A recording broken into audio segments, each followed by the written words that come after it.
Once again, good afternoon. A very warm welcome for this special gathering. We extend our heartfelt greetings to have always been an indelible mark in his field. Our chief guest is Padmashree, Professor Architecture, Gopalan Nair Shankar sir, who is a visionary, a leader and inspiration to all of us. Padmashree Architecture Professor G. Shankar sir is one of the leading voices in the field of town planning and architecture in India. He completed his architecture studies, that is B.Arch, from College of Engineering, Trivandrum, and later his MS from Birmingham School of Architecture, United Kingdom, and had been an advisor to AICTE, NIDR, and CSIR. He was the chairperson of National Committee to frame disaster mitigant design specifications for Government of India and consultant to Government of India on Sri Lankan rehabilitation package. He was also a mission chief to Nepal disaster mitigation under UNEP. He was also the chief of many national and state planning booths. He has also worked as professor and visiting faculty in many national and international universities. He has received a Padmashree in recognition of distinguished service in the field of science and engineering. He has received 8 other national awards for various social initiatives he has undertaken. He is also the first recipient of the prestigious Laurie Baker Award for his outstanding contribution to low-cost housing schemes. He has also many publications in international journals and conferences. We are truly honored to have G. Shankar sir with us on the dais today.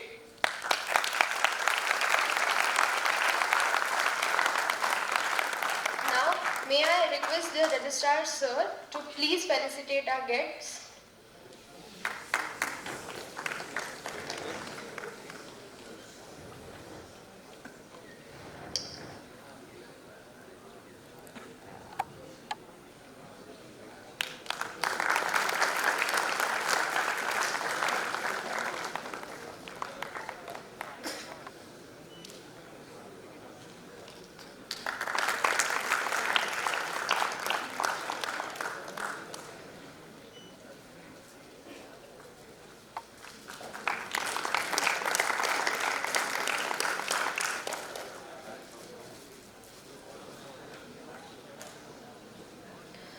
Thank you, sir, for honoring us with your presence and for extending this token of gratitude to our chief guest.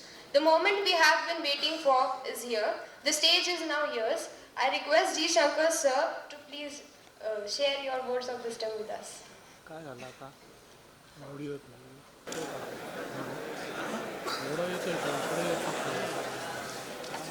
I need to see you, otherwise I will feel very uncomfortable. Thank you very much for the opportunity. Actually, I am here on the initiative of our Honorable Prime Minister's office. They are actually initiating a national talk series across India. And Pune has been identified as one of the destinations. It is a part of a national mission. You know, G20 initiative is happening from tomorrow, and we are looking forward to an Amritkaal. As you all know, we got independence in 1947, and in 2047 we will be celebrating 100 years of independence. And we just celebrated the 75th year of independence. The next 25 years, we are dreaming about a Amritkaal. It's very important, as my favorite author put it, it's very important to have dreams. And if you have a dream, the world will come together to realize it for you. I'm just looking at the students in front of me, and the whole Amritkaal, when you really look at it, is focusing on unleashing the youth power, which means India is going to be yours. We are all fading out. In a few years' time, we will not be there to see the growth, but it's for you, youngsters in front of you, to take the country forward. We are actually dreaming. We are daring to dream, and if you have a dream, everything will fall in place. We have a template for that. We have a very clear action plan for taking the country forward, and lots of things are already happening, and we are going to see that very soon. When I was coming here, I was reminded of something. August 1963. there are lots of troubles happening in United States. Lots of riots happening, lots of disturbance happening in the streets of United States. The colored communities were targeted. They are getting attacked on the streets. In the schools, they were shot. There are lots of commotion across United States of America, especially targeted against the colored communities. They had a leader. They had a beautiful leader called Reverend Martin Luther King. In August 1963, he addressed the colored communities. And that speech, every word of it, I'm telling you, should inspire you. He said, look, I have a dream. Like the Honorable Prime Minister of India, he said, in 1963, August, he said, I have a dream. What was his dream? My 4 little children, they should be living in the country where they will not be judged by the color of their skin. My 4 little children living in United States of America, they should not be judged by this color of the skin that they, instead, they should be judged by the content of the character. I have a dream. My children should not be discriminated. They should not be discriminated by the color of the skin. Instead, if they are going to be discriminated, it should be by the content of the character. This is exactly what I am going to tell you. India, over the last 75 years, all the legacy of the colonial role have left deep scars in our psyche. We have to overcome that, and we have to group ourselves, look at the future. Because I'm telling you, India is going to be the world leader. And as I said before, we have a very clear plan before that. The magical moment are going to come. There's always a magical moment that happens in a life. I never believed that, but I started believing in miracles. That magic moment for me, like the magic moment for the colored community in the United States of America, that magic moment happened to me when I was a student of upper primary school in Kerala. During those days, when I was in 6th and 7th standard, I got attached to some popular science movements. The whole idea of the movement was to take the benefits of the science to the common people. Benefits of science and engineering to the deprived, the dispossessed, and the marginalized people of my state. That was the idea, the whole core idea of this popular science movement. It was called Kerala Shastra Sahitya Parishad. Kerala Shastra Sahitya Parishad, for your information, is the most popular science movement in the world. The most popular science movement in the idea was to take science and benefits of science and engineering to the common man. It was Mahatma Gandhi who said this. Before you do anything, you should have a talisman in your mind. My action, will it alleviate poverty? Will it bring a smile to the poorest of the poor in this country? If you can justify your commitment to an action by that, then your action is fully justified. So, what I was trying to tell you is that, about that magical moment that happened to me. As a part of this, I used to go to the local poor people settlements to sell 2 things. One was to popularize science. So we had some booklets on how to do smokeless cooking,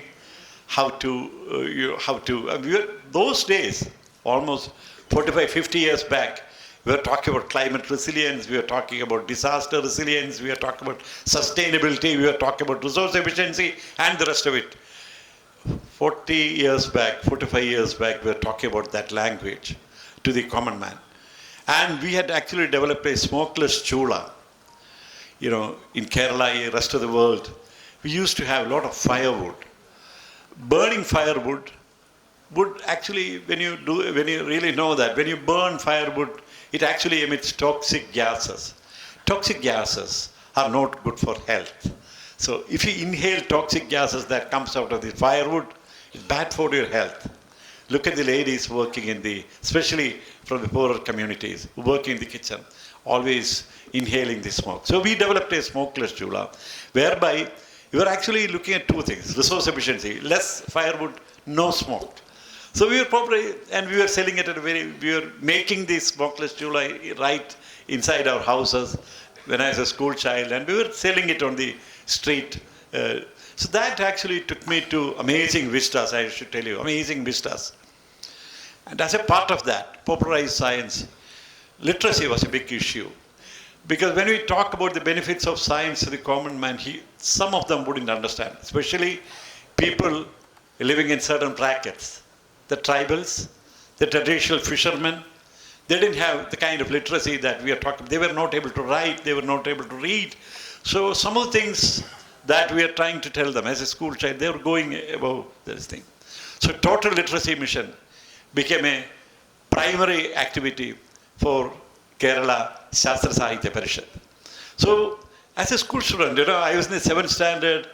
After our school hours, I used to go to, my parents were magnanimous enough to let me go during those academic time, and we used to go to traditional fishermen chalets to teach them how to read and write, especially the women folk. See, the women folk, as you know, the men actually go to the sea and catch all the fish. The women folk, they actually take the fish into the market, sell it on the streets, and make their money. They will come back to their houses only after the dusk. That's after 6 o'clock. So our mission actually starts after that.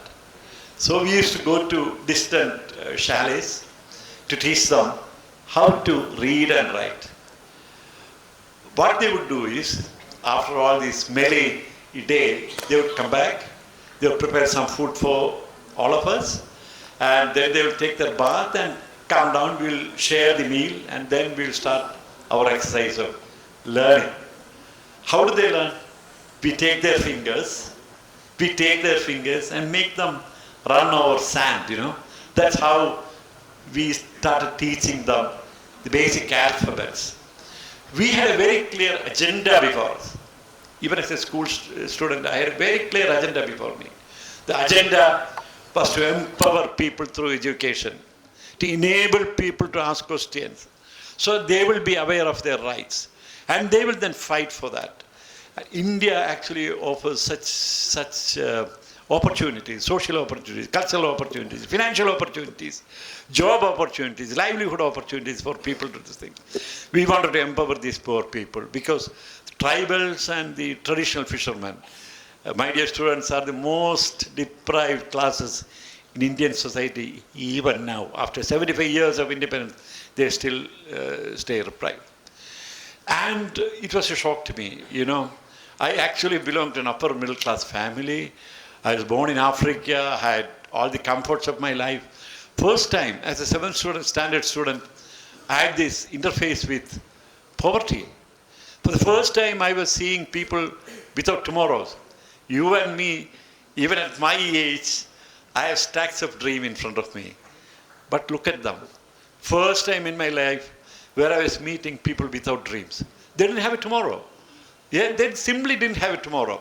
If the rains fall, heavy rainfall comes, they wouldn't be able to go to the sea. If they are not able to go to the sea, then it's starvation. Starvation. They wouldn't be able to cook in the evening. And one day, as I was going on this mission for almost a year, this lady, I said, how can you live in such situation? Because there's no ventilation for this, no light coming in. How are your children going to learn? 6 adults staying in a small little room, 250 square feet. How are you? Why? I said, we don't have money. We don't have the resources. Unless you have resources, who will build buildings for us?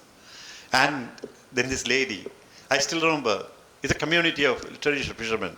They took my arm and said, they called me in Malayalam, son, when you grow up, do something in your life to alleviate our poverty. we also, you're asking us, you're actually teaching us to dare to dream. We need some supports. We need some supports, props. So, can you, when you grow up as somebody, can you actually do something to have an action plan to do something to alleviate our lifestyle? Can you do something? And then he said, these houses, look at the houses. Look at this. Can you do something? That is exactly the moment when I turned to architecture, my dear friends. At that moment in the 7th standard, I thought through architecture, I could reach out to people. That probably, when this lady held my hand and asked me for a promise that in the future, I would dedicate my life to the upliftment of alleviation of poverty, alleviation of lifestyle. Can you be a beacon of hope to these kind of poverty, poor people and things? And that was one moment. I told her, I gave her a promise that in my lifetime, I will try to be one of them. Whatever little thing that I acquire through education, I will share it with you, so that through my actions and through my deeds, I will become a small little hope for a small community. And that is what I've been doing all my life. I've been talking about magical moments. That magical moment is going to come for India now. I'm talking about personal experience. But this magical moment is there for you to see. That is what I wanted to talk to you today. We are talking about, this is very important, this is very important. We are talking about an empowered and inclusive economy. When I say inclusive, we realize that we have difficulties, we have challenges, we have several restrictions, we have restraints, we have severe limitations. How to overcome? Through a very stable, robust financial system is the dream of the country. We are slowly moving towards that. Now, when we acquired independence in 1947, we had 3 dreams. These are 3 dreams the government of India was working on, 3 verticals of development. One was, you know the slogan, roti, kapda and makaan. Roti, by 1960s and 1970s, we actually somehow reached self-reliance in the food situation. You know, food revolution happened, white revolution happened, initiated by Dr. Varghese Kurian. Green revolution happened because of Dr. Swaminathan's interventions in agriculture and things like that. That actually made a paradigm change in the food sector. So there are a lot of people who are starving before independence, but that percentage of population has dwindled quite considerably. I don't have to talk about the kapda part of it, food, cloth part of it. But then, I've seen it with my own eyes. As I grew up as an architect, many people who don't have even one change in their life, they still survive on one set of clothes. I used to work in these Vimarsh states for a long time. I still remember 35 years back when I was working in Odisha. I was working with the communities there. I was working in the tribal area, the tribal hamlets, and the workers who would come with me after the hectic work. I used to live with the communities and live with the community. After the hectic work, they would go back to a local pond. They would immerse themselves. Then I saw they would unfold the sari kind of a cloth they would wrap around with. They will actually take it out, immersing themselves in the water so that nudity is not seen. They will take this out and wash the cloth and put it in the sun. And till it is half dry, they will not come out of the water. That is an Indian situation 35 years back. Even there, we have some sort of achieved self-reliance. But when you look at the housing sector, the makaan sector, unfortunately, not many things happened in the pre-independence period. These are they call it, Government of India calls it as a Sapta Rishi. And I don't want to go into that. I told you right in the beginning, it's about unleashing youth power. So plenty of opportunities out there for you. Plenty of opportunity to be a partner to this amazing growth pattern. I'm telling amazing growth, immense potential of things together. So this is an amazing world that is getting presented before you. Be a partner to that. Be a part of that. Be a part of India's development. And that is what all these Saptarishis of Amritkaal are talking about. Having said that, let me come to my topic. I'm basically an architect. I'm working in the housing sector. And I will talk to you in two terms. One is my personal experience as an architect, as a people's architect. But more than that, why these kind of interventions are needed. The two young students of mechanical engineering who guided me to this place, Manas and Aslesha, they were all telling me they would be here to listen to this. This is basically, we are talking about a resilient India. We are talking about a climatically resilient India because disasters are going to be calendar events now. Disasters, mind you, are going to be calendar events. And what is the relationship with climate change and engineering faculty? You should understand this critical role of an engineer. We make the world. We, engineers and architects, we make the world. We develop the world. We define the way forward. Without engineers, the world will not move. Am I right? Without engineers, look at Chandrayaan. Everything was designed.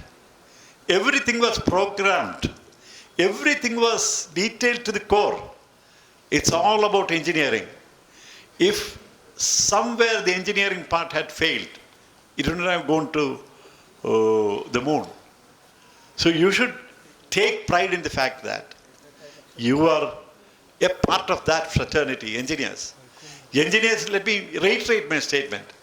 Engineers are going to develop the world. We are the people. We are the people.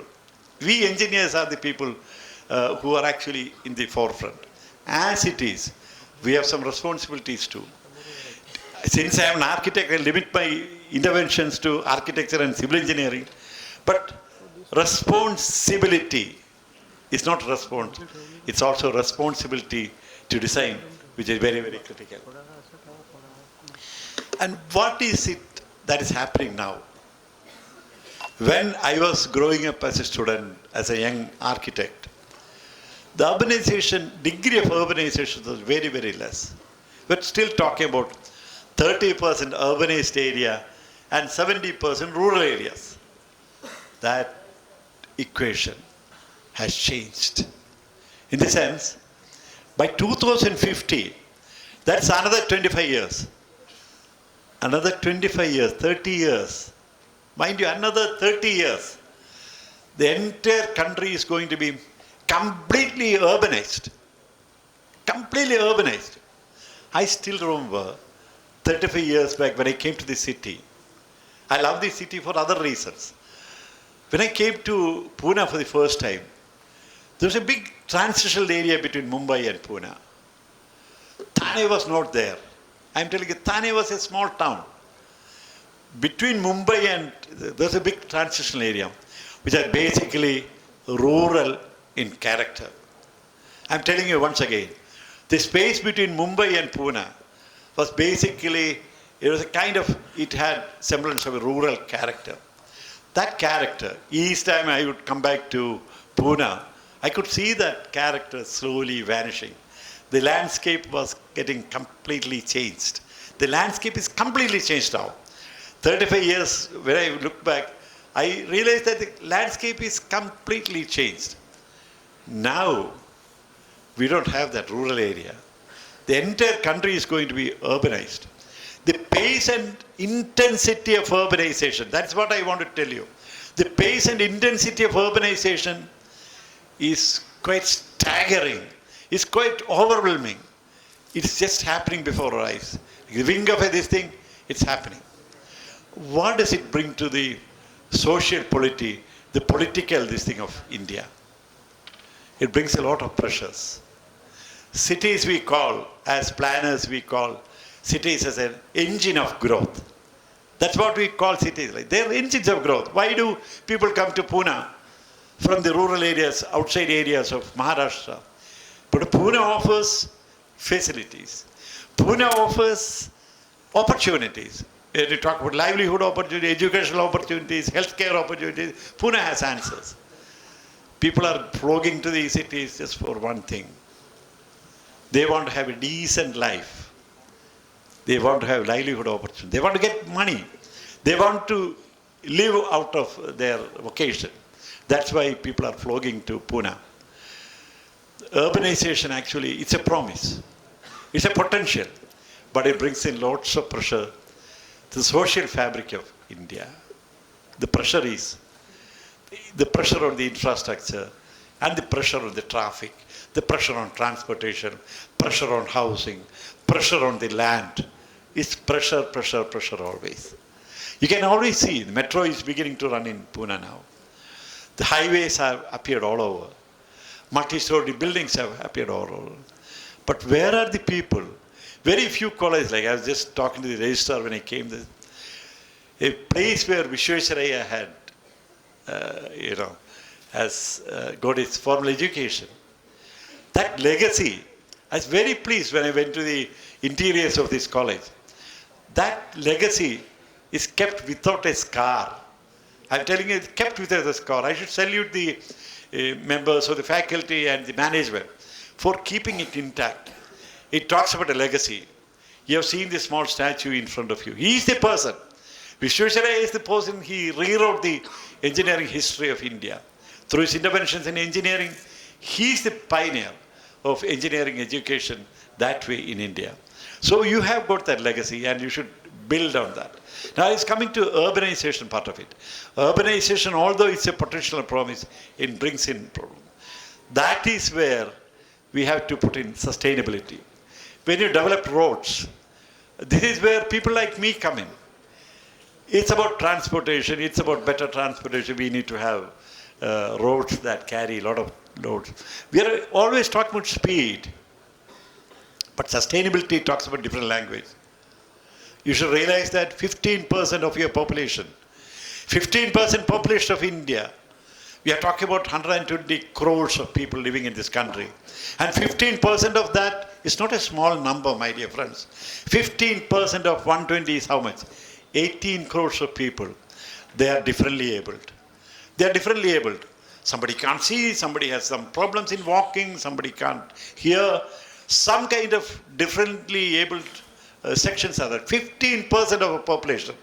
Unless our roads respond to that, unless your pathway responds to that. I was climbing up steps to this auditorium. It's not friendly at all. Friendly, I'm getting old. And I'm finding it slightly difficult to climb up the steps and coming down and things like that. I've gone to some universities in USA, Adelphi University in New York, where a blind person can go to the library. He can read. A blind person, without any help from the gate, he can go around the building. He can even go up the lift, because the lift buttons are really down. The pathway is defined. He can go to the library, mind you, and he can decipher the whole thing. The catalog is in that language. When you talk about urbanization, inclusive urbanization is something that we should be talking. So every action of yours should have. When you talk about pathways, do you have any resting places for the old people who are using them? Do you ever take pedestrian traffic into consideration? We never take that. We talk about road systems, we talk about flyovers, we talk about all this vertical transit system, we talk about metros that will carry. There are many people who are walking. Even in metros, there are many people who are walking. If you take the statistics, I'm telling you, in Pune city, 60% of the population are walking between certain points. School and the college, school and the house, school and the factory. 60%. We are not seeing them at all. I'm sure you are looking at me with amazement that I'm reeling out a wrong statistics. I'm telling you, my dear friends, when you look at the urban mobility of Pune, 60% of the people are walking. We are not seeing them. Unless we design pathways for them, it won't become sustainable. The problem with housing is that I should share it with you because I'm not a part of the government. I should share it with you. We never realized that the gravity of problem is there till 8th 5-year plan. 5-year plans are a nation's dream, and I look at it that way.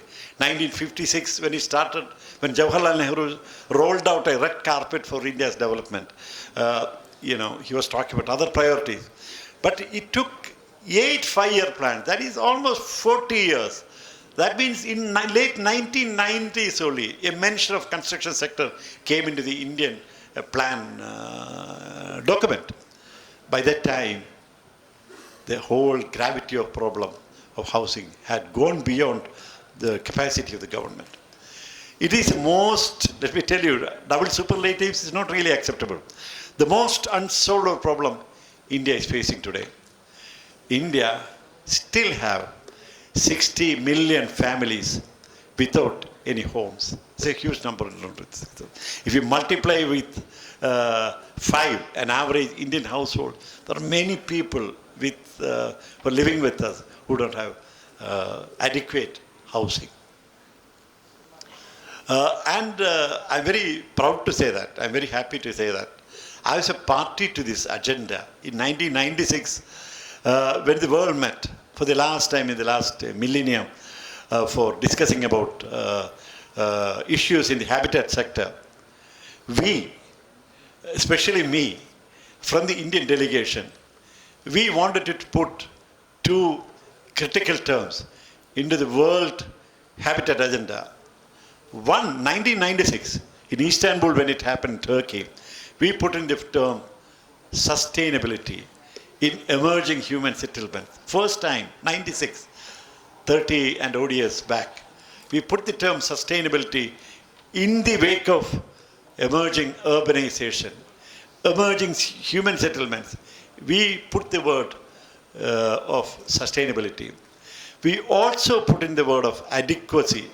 We believe, although I'm an architect, I'm a social activist too, we believe that unless you have a clean toilet, unless you have a clean cooking space, I can't call that house an adequate house. These are critical minimums. We are very, very creative, my dear. I will show you a few parts of Indian legacy. We are very creative. We are the most design-conscious population in the world, design-conscious community in the world. Where else do you have such a legacy of vernacular, not only architecture, art and the rest of it in the world? We should be proud that we have that legacy. So I put in that word, specifically adequacy in the World Habitat Agenda, which was accepted, and now it's a world agenda. These are 3 things which are before us, unfortunately. But how to bridge? I mean, I'm not skeptic at all. I'm still dreaming about the Amritkaal, where everybody will have a reason to smile. Everybody will have a shelter to live. Everybody will have a safe a shelter to live. That's my dream too. I'm still nursing that. I'm sure India is slowly marching towards that. But having said that, these 3 elements should be kind of synchronized. The basic issue before us is to build bridges between poverty, environment, and development. Seemingly diverse elements, isn't it? When you talk about poverty and development, they seem very diverse to each other, contradictory to each other. When you talk about environment, we believe that environment is detrimental to a lot of developmental activities. Trees are standing on the road. It's not allowing highways to come in. We have to cut down trees. All these things seem very contradictory to each other. The basic challenge before India, being a third world country, is to build synergies between poverty and this thing. I am asking a very simple question to you. Is poverty a negative situation? Is poverty a negative thing? We always look down on poverty as a very negative thing. But I have a different take on this. I think poverty is a big catalyst. Poverty can propel people forward. Poor people can dream better. If you dream better, the world will come to realize it for them. Poverty can be a huge catalyst for many people to go ahead. Many people to go ahead. So poverty also have very positive sides. Can you unleash that potential of poverty into building India's fortune is the question before you. Environment shouldn't be compromised at any point, my dear friends. Environment, wherever engineering interventions that you're talking about, environment cannot be compromised. cannot be compromised. The way, the manipulation is happening across India pains me as an architect, because I believe that we, human beings, don't have the mandate to manipulate on land. I personally believe that a building should belong to the site. If it's going to be built on a mountain, it should be off a mountain. It should not be on a mountain. That is what I call as organic architecture. Unless we follow that, we are losing options, my dear friends. Our forest cover is dwindling, all because of the undesirable activities happening in the building sector. I should reiterate that statement. Undesirable activities happening in the construction sector, ruining the world. They are actually, we are getting climate change because of these activities. When I say that we are culprits, I belong to that fraternity, but I should put my head down in shame. When I say that I'm a party to that disaster, I am one of the fraternity member who is bringing calamity to India in terms of climate, in terms of disasters and things like that. I am telling you, most of it is man-made. Climate resilience means we have to face it and come forward. That's why we are getting rains at unusual times. We are getting floods at unusual times. The climate is changing. Disasters are becoming regular events. The whole India, this is something which is very, very, very frightening. When you look at the hazard map of India, most of India actually lies in a very hazardous area. I worked in Latur. We never thought Maharashtra is so insulated. I'm telling you, I've been working in this sector for the last 40 years. I thought Maharashtra was, in a way, insulated from disasters. Very insulated. But when Latur shook, we didn't have an answer for that. When Latur shook in Maharashtra, we didn't have an answer for that.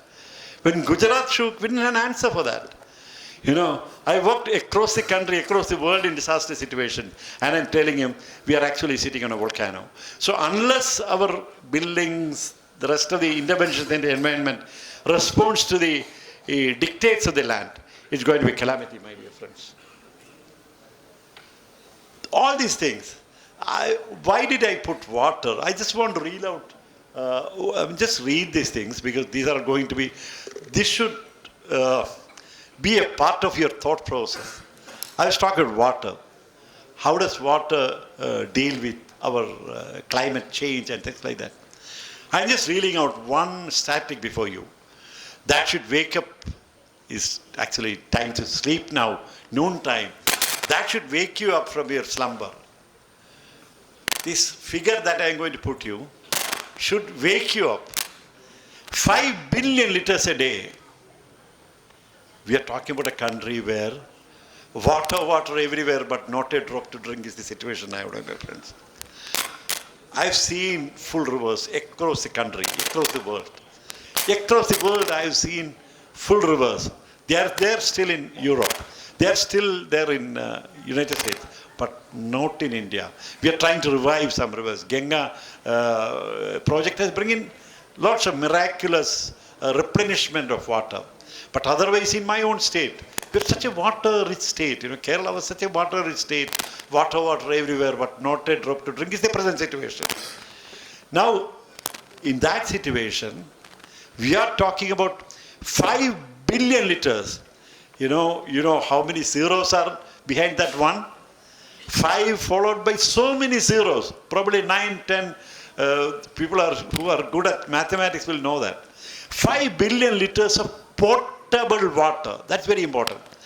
Potable water is being used in our toilets to flush out the dirt from the toilet. You believe me?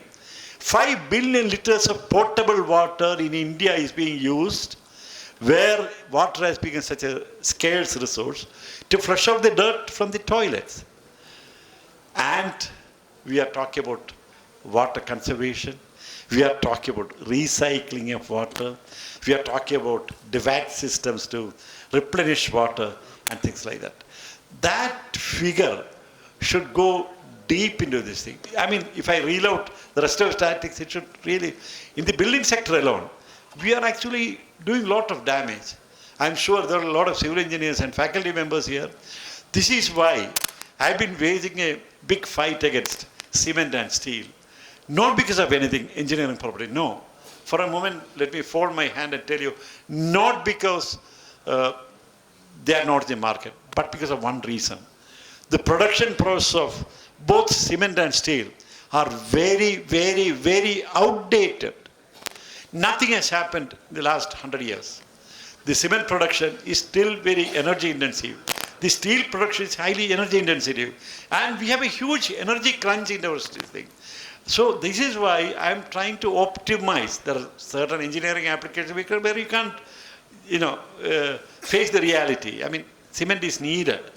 But if you can optimize the use of cement and steel in your own construction, there will be a small little contribution which is going to this thing.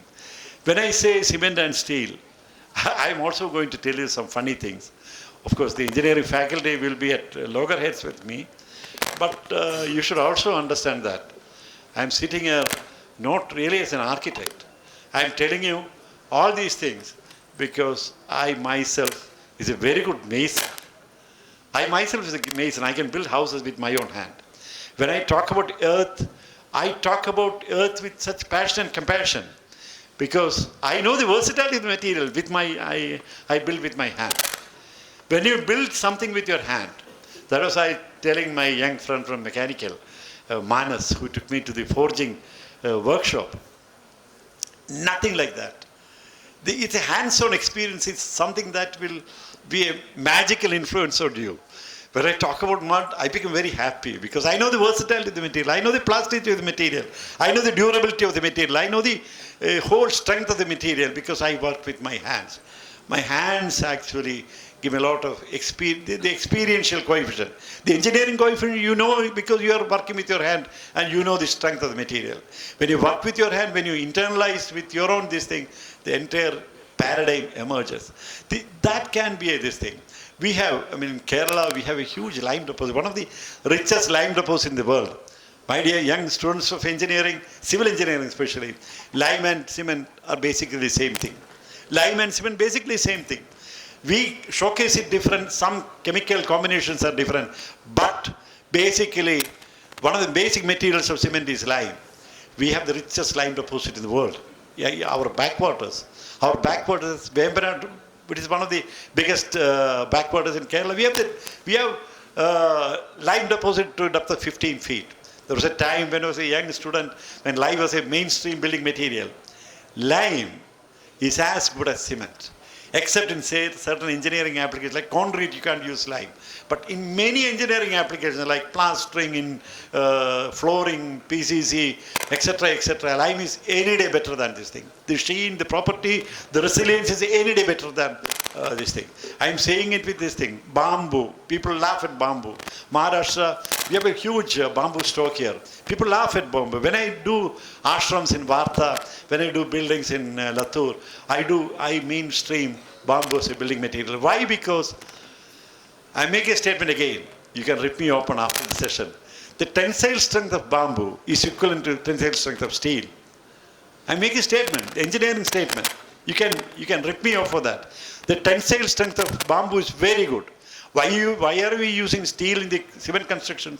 It is to take tensile strength. Force has got two determinants. One is tension, one is compression. Tension is being taken by the steel, and tensile strength of bamboo is equivalent to steel. In most of the cases, equivalent to steel. You have to look at the spans, you have to look at the other engineering properties, but by mainstreaming this local material, I'm telling you, my dear friends, if you are looking at the world forward, local should be the mantra. Local things, local materials, local technology, local capabilities. If we really want to see a new India, we have to look at local resources. This again, not to revive the faith in old systems, but I'm telling you, where else is such legacy of engineering? I'm telling you, where else such legacy of engineering, civil engineering, architecture, where else such a legacy is there? Where in the world? I've traveled across the world, I've seen different styles of architecture, different styles of civil engineering, but where else? India is the land of knowledge. India is the land of knowledge. I'll come to that a little later, but you have read all these things. And India is daring to dream again. We are talking about a smart city, which is really, really, really, really exciting. Exciting because first we talk about community participation.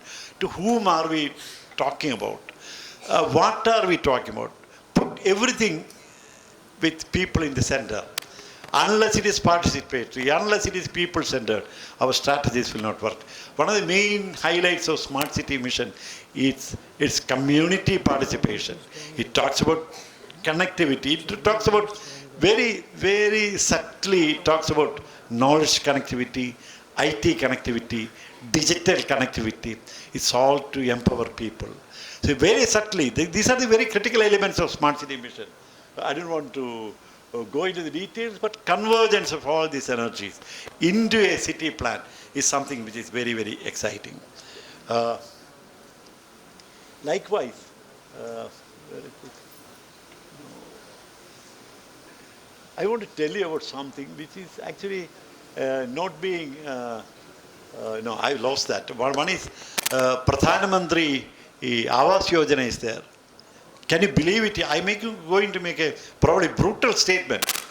One of the largest social development projects that have ever happened in India, ever happened in the world, in the social history of the world, there is no other social development project like Pradhan Mantri Awas Yojana. What are the numbers that we are talking about? We have already built 1 crore building. Just look at that. 1 crore building. So many lakhs of crores of money put into that development sector. Unbelievable achievement, I'm telling you. It's not being showcased. You don't know about it. You have not even heard of it. PMAY, Pradhan Mantri Awas Yojana, you have not even heard of it. I'm telling you, you should internalize the dynamics of this achievement. The world's largest social development project is India's contribution. Having said that, how do I go back? I mean, can somebody help me? Yeah, I mean, I was talking about India's legacy. No, just go back. Go back. Just after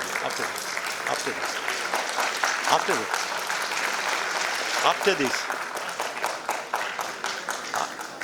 You are going just after this, all these. After this, quickly. Yeah, I mean, these are old pictures, which talks about scale, dimension, locality-specific things. And these are things actually which you should know, certainly you should know. When I was looking at the colonial architecture of this particular university, I was looking at a meeting point where design meets. There are so many determinants in architecture. When you look at a building, you talk about contrast, you talk about symmetry, you talk about balance, you talk about a lot of things, harmony, rhythm, etc., like the notes of these things. But it was there in Indian architecture. When you really look at these pictures, go ahead. Look at, such beautiful built-up forms in India. Look at it. Look at the traditional ways of buildings, That's a tribal Thoda house that is built. This is a traditional Kerala house that is built using local materials and local this thing. And what amazing, spectacular achievements in terms of water conservation and recycling of water and things like that. These are our interventions in terms of my own buildings. In my own buildings, when I'm trying to kind of convert these concerns, scale, dimension, proportions, Indian legacy, into the kind of architecture that this is an engineering college in Munnar. I was telling the registrar, this is the engineering college in Munnar, pertaining to the mountains and.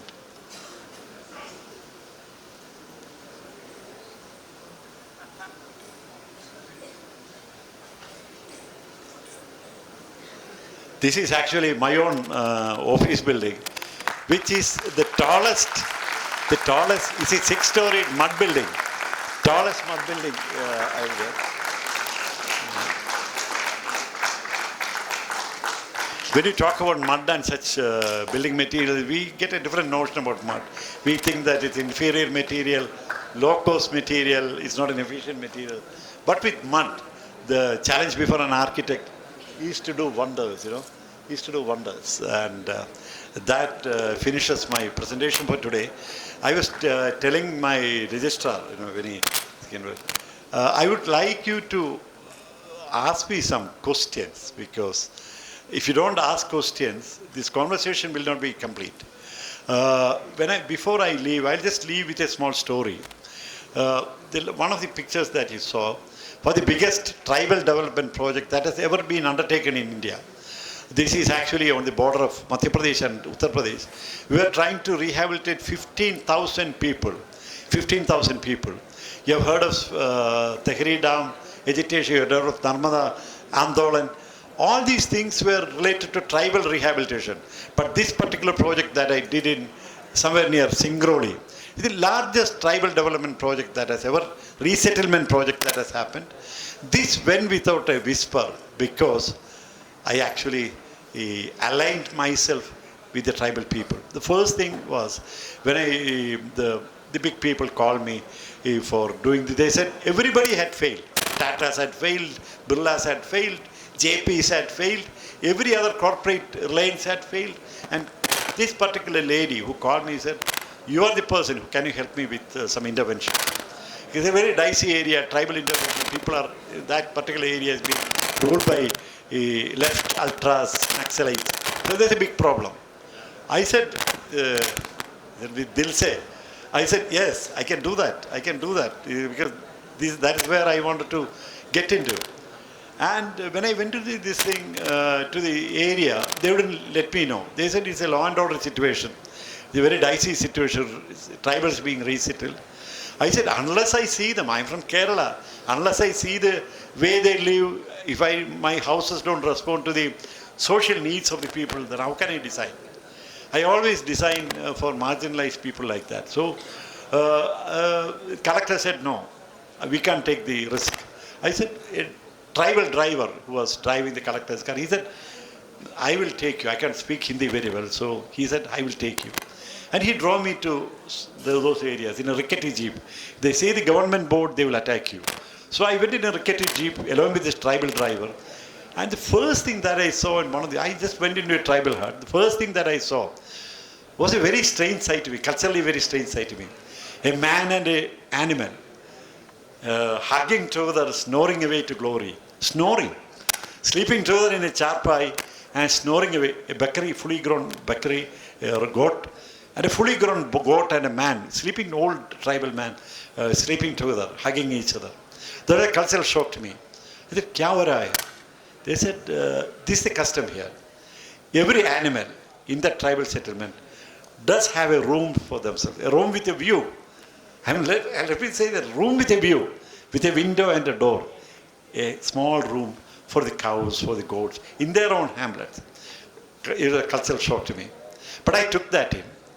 And when I came back, I said, I want to reel it out to the community, because if the community doesn't accept my thing, then the project will not go forward. So I can't speak Hindi very well. I went to the community with full-blown models and things like many of designs. Went to the community and I started explaining in my broken Hindi. I had a translator, but in my broken Hindi, I was trying to explain things. I said, "Yahan nahane ka jagah hai. This is a place to take a bath. Ye sona ka jagah hai. This is the place where, I'm sorry if my Hindi is wrong, this is the place where you should sleep." I was saying all these things, and suddenly an Naxalite who was actually controlling with a bullet necklace, he got up with his gun. He got up and said, "Hamara जानवरों के लिए जगह कहाँ है?" He said with such a hoarse voice, he said, "हमारा जानवरों के लिए जगह कहाँ है?" I said, "यहाँ है." And then I turned the model, and there's a small room, and there's a small model of a cow and a calf there. That actually made the conversation very light. That moment, they clapped and they accepted me. They knew that, I could really gauge their feelings, and that was how the whole exercise went. 15,000 houses. Not only 15,000 houses, there are small vending places, harvesting ground, threshing ground, even a place where they can go for a decent funeral. I created wonders there. There are water scarce area, 7 acres of a lake, 7 acres of water harvesting. Water scarce area, there was no rain. I made a 7-acre wide large pond for their animals and for themselves to take bath. I made all these things. The big inauguration date came. Those days, I'm talking about way back, it was earlier days of Manmohan Singh ji. He came and inaugurated these things away from civilizations out there in the remote villages of Sri Lanka, this Madhya Pradesh, Uttar Pradesh border. He came and inaugurated well, but I was asked to stay back. They took me around because I was virtually living with the community for 2 years before that, and I knew most of them. In fact, to tell you the truth, they wanted to make me the sarpanch of that particular community because I could align with them, and I translated all their dreams into beautiful homes, beautiful, beautiful homes. And they took me around, gave me a lot of, hospitality, North Indian hospitality, a lot of pedas, a lot of pani. And after, it was getting into the evening, and I want to leave. I want to leave. And then they held me back, saying very different reason they held me back. They want the night to fall. And as I was leaving, the Sarpanch actually took me around and showed me the village. The entire mountain, it was a mountain, it was a large mountain. The entire mountain was lit with diyas. They said, the only thing that I can give you, the Sarpanch said, this is the only thing that we can give you a light salute. That was another beautiful moment, this thing. I'm telling you, my dear friend, India is a land of opportunity. I mean, when I went up the Rashtrapati Bhavan, that was, of course, a huge, covetable recognition. But I remembered that this moment was much more precious to me.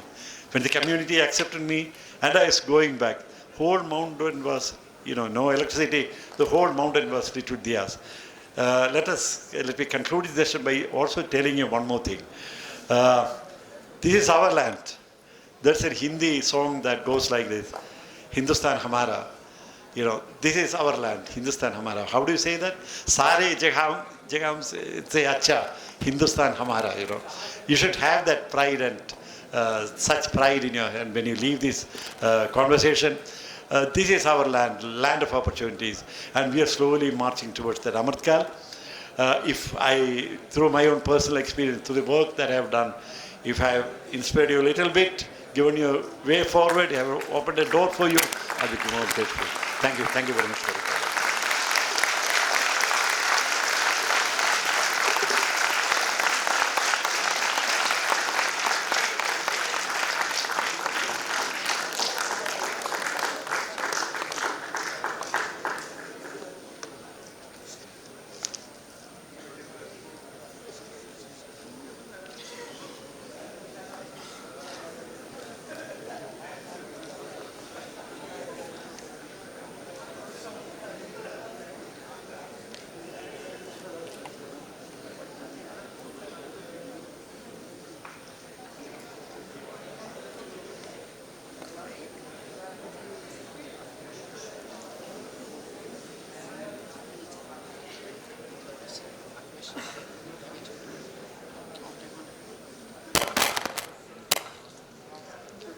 Thank you, sir. Anybody have any questions? You may ask.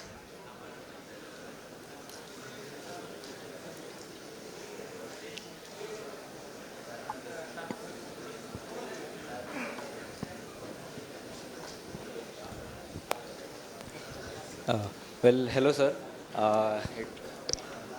It was a great speech. I have a question. Like we being an engineering college, we have lots and lots of great ideas about how to help people in poor communities. But the thing is that we even build on that ideas, but we don't have an execution plan about how actually we can help them. We will design it, we will upload it online, but we don't have any kind of reaching the communities and actually helping them.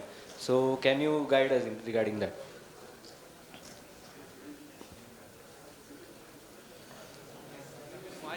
Mechanical engineering, sir.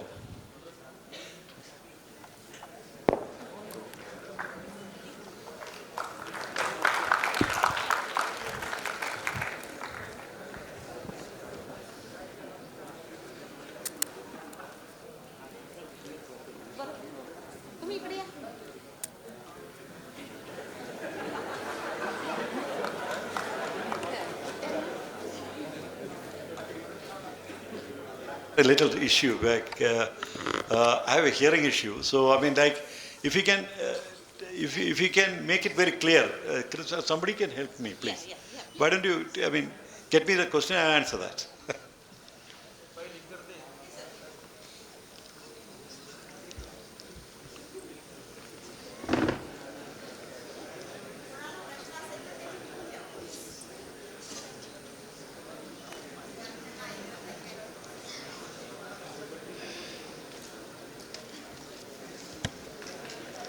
How to? Yeah. I mean, I think I got the question right. I will stand up and.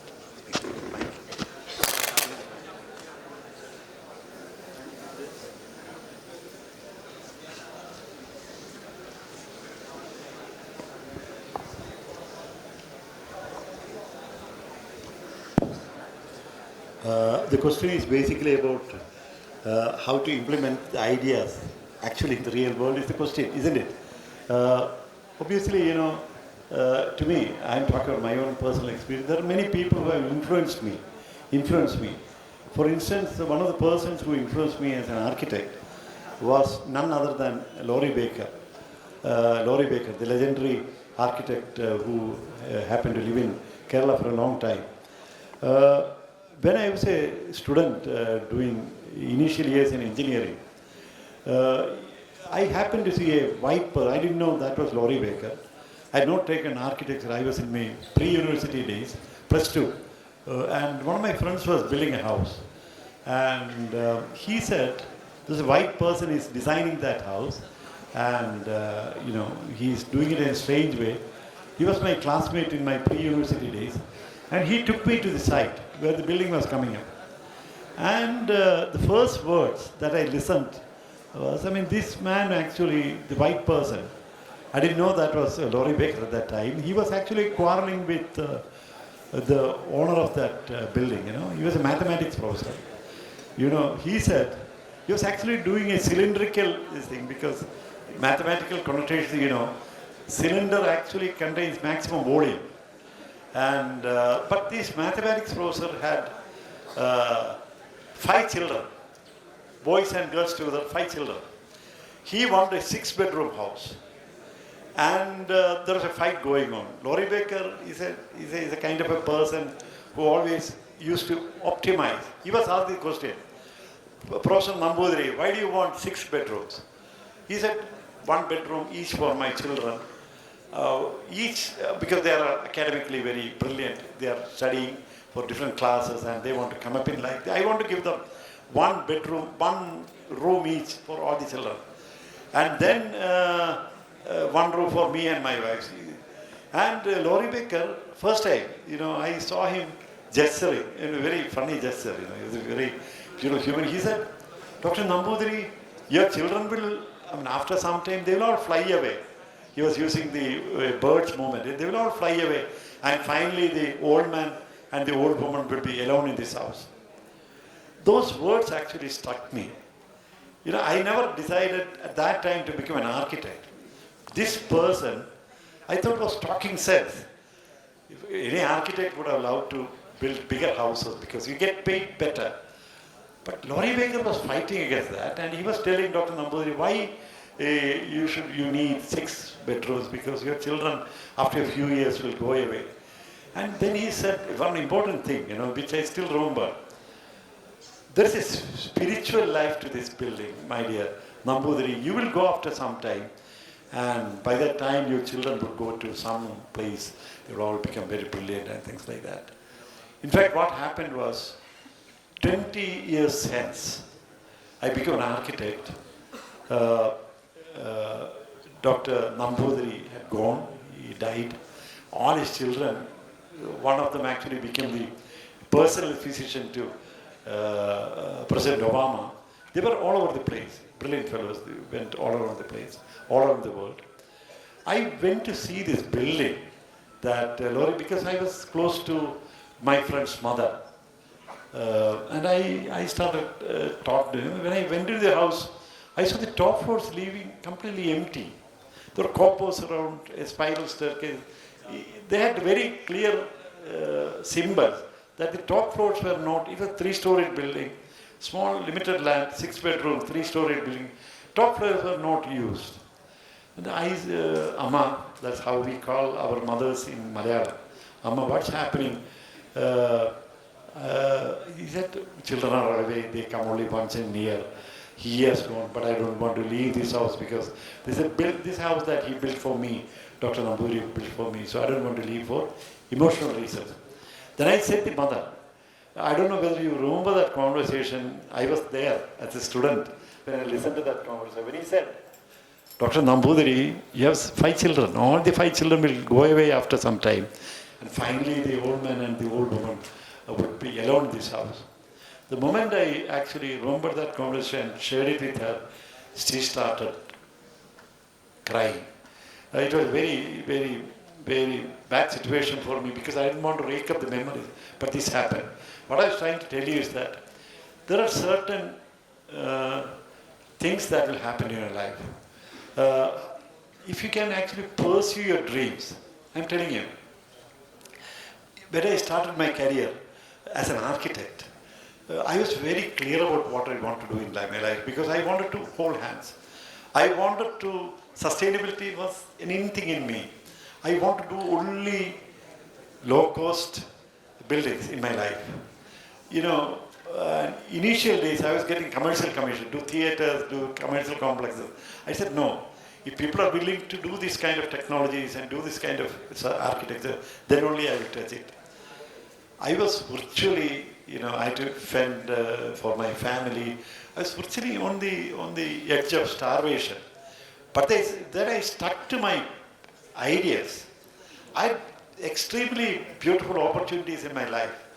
After I did my research degrees in England, I was actually called to teach there in universities like University Newcastle on Tyne and things like that. That age, at the age of 23, I was offered all these big opportunities, unlimited money, unlimited freedom to start a department of housing in the university. But I was very clear. I told the professor who drove all the way to come to Birmingham to meet me, I said, look, I still believe that India is a land of, you should also realize that, I grew up in Kerala.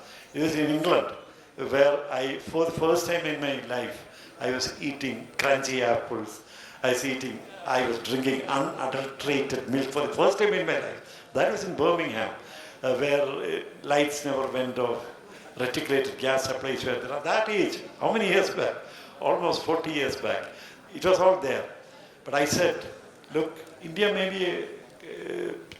may pose a lot of challenges to me as a person, but I would love to live in India. I would like to work in India. Because India, there's no other place, I'm telling you, when you go abroad, when you go to States, when you go to Canada, when you go across Europe, you will realize that. At some time you realize that India is the land of opportunity. I stuck to that idea. And I stuck to the principles of low-cost housing throughout my life. That has made me different. When you do things, my dear young students, I want to tell you this. You should do things differently. Don't take the way that everybody has passed. Take a deviant route.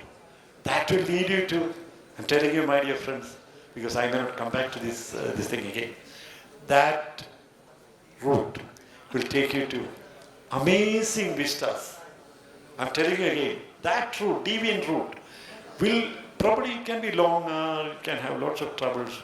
They have broken my arm into pieces, they have broken my leg. I have literally sustained this moment through my blood. But having said that, I'm telling you, that pathway has given me lots of these things. The only thing is that you need the determination, you need the perseverance. It's a longer way. But finally, the day will be yours. Ultimately, you are looking at happiness. Ultimately, what do? You're looking at contentment. I get contentment, happiness when I talk to you. I'm telling you, today when I talk to you, I feel happy because it is a meaning that a kind of meaning that you lend to your life. Your life should be of some use to other fellow. There are a lot of people who have problems. We can hold them through you can be a good engineer, you can be a good mechanical engineer, you can You see, the revolution that wheels, ordinary wheels brought into the destiny of the world, a simple wheel, the revolutionary, this thing that he brought to the world of mechanical engineering, is something that you should understand. We have gone to the moon now. With our engineering knowledge and this thing, the local knowledge, we have gone to the moon now. So if you believe in yourself, the only thing is that you have to wait. You have to believe in yourself. You should be creative and innovative. During COVID times, these are two things that we learned. COVID times taught us two important things. You have to be creative and you have to be innovative. Think out of the blocks. Take a different experience. Go a less traveled road. And you will make it. I'm sure you will make it. The biggest IT company probably in the world now is, Infosys. 4 people working in BEST, Mumbai transportation company. 4 IT programmers working in BEST, the transport company. They joined together. 4 programmers, ordinary IT programmers. Narayana Murthy, Nilekani, Shibula, and one more fellow. They joined together to form this, which later became Infosys, Amritkaal, Captain Govindan from Karnataka. They rewrote the history. So it's through innovation and creativity, I think, it is not important that your ideas are taken. I'm telling you. Finally, the day is yours, because I got recognized because India is losing options now. When I start talking about sustainable architecture, people-centered architecture, architecture based on truthfulness and honesty, nobody believed me. They thought, toilet architect and things like that. But as an architect, I thought the biggest challenge was to design a toilet. A friendly toilet for very small money. So I thought as an architect, I should respond to that. I don't think anybody else in the world have done more buildings than me in the sustainable building sector. The numbers are quite staggering, but I don't take more pleasure in that. But I have the feeling that there is no comparison. There's no comparison in the world. The spectrum of work that I've done throughout the world, including certain things, I should really talk to you. The biggest mud building in the world, much bigger than this university, is 700,000 square feet in mud. The university in Bangladesh, in Dhaka, completely built out of mud. Mud taken from the floodplains of Brahmaputra. I started doing this way back, decades back, first sustainable township in India, in Sirimugai, in Tamil Nadu, where I built 700 houses using mud and lime and bamboo and things like that. So that's the first sustainable township in India. And across the world, disaster mitigant areas, I don't think anybody living has done as many works that I have done. In Sri Lanka alone, I have done more than 145,000 houses. In Sri Lanka alone, in the northwestern and northeastern provinces of Sri Lanka, I have done more than 145,000 houses. The spectrum is amazing, but more than that, I have withstood the pressures. I withstood physical assaults. I literally sustained through my blood. It needs conviction. So if you have the conviction and you have the motivation and you believe in yourself, everybody has some kind of creativity and innovation. Don't think that other person is brilliant. No, you are brilliant. Believe in yourself. You have the stuff in you. You are promising. The very fact that you are in Pune engineering should give you such happiness. You are one of the most premier government-owned. I believe in the government institutions in the country. You should be proud of that. You have the thing. The only thing is that I told you, creative and innovative ways of looking forward. Wait. You have to have the patience for waiting. The day is yours. Finally, the day will be yours. Thank you.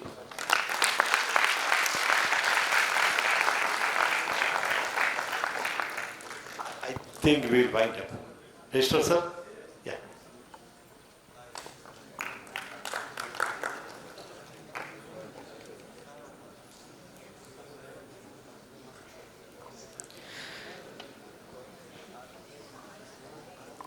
Thank you so much for your thoughtful question, and a special thanks to our chief guest for the informative and enlightening response.